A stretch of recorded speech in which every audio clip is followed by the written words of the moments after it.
Здравствуйте! Добро пожаловать на канал About Animals. Маленький бездомный щенок преследовал незнакомого мужчину на улице, и тот решил забрать его к себе домой. Однако новоиспеченный хозяин еще не догадывался, что приютил он вовсе не собаку.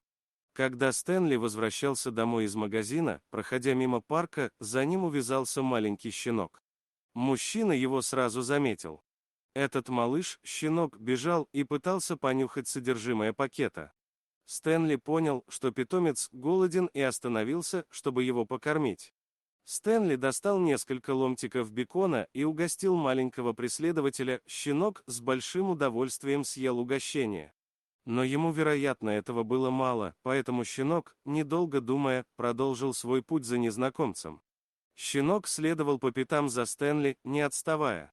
Стэнли думал, что малыш наестся и отстанет от него, но не тут-то было. Щенок все равно шел за ним.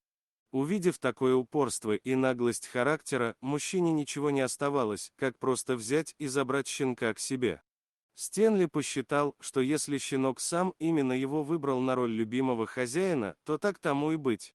Малыш-щенок был настолько милый, что за то время, пока они шли до дома, Стэнли почувствовал, как быстро они с щенком подружились.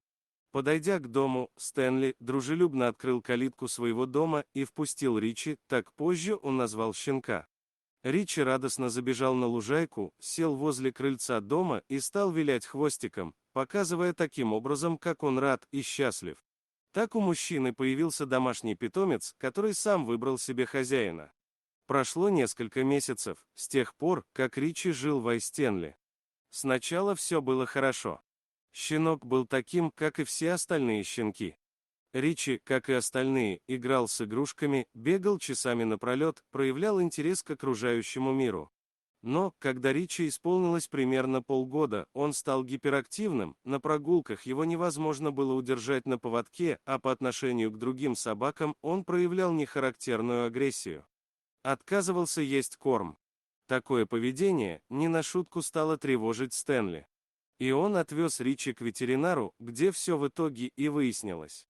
Увидев Ричи, ветеринар побледнел и срочно вывел Стэнли из процедурной за дверь.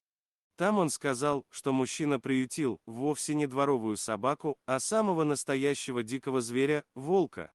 Ветеринар объяснил, что именно поэтому животное стало себя так вести. Все говорило о том, что его дикие инстинкты стали просыпаться. Стэнли был ошарашен этим известием. Неужели он мог спутать щенка с волчонком?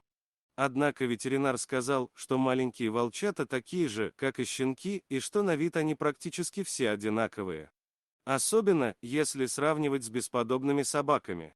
В конце концов, волки – это предки собак, а когда Ричи стал жить со Стэнли, то он уже к нему настолько привык, что и не замечал никаких странностей во внешнем виде питомца.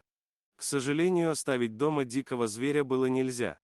Ричи должен жить на воле, в естественной среде обитания, да и опасно жить с диким зверем. По соседству. Стэнли было очень грустно прощаться с Ричи, но его успокаивал тот факт, что он помог одинокому и заблудившемуся зверьку выжить. Теперь он мог самостоятельно жить в заповеднике с другими волками, куда его и отвез Стэнли.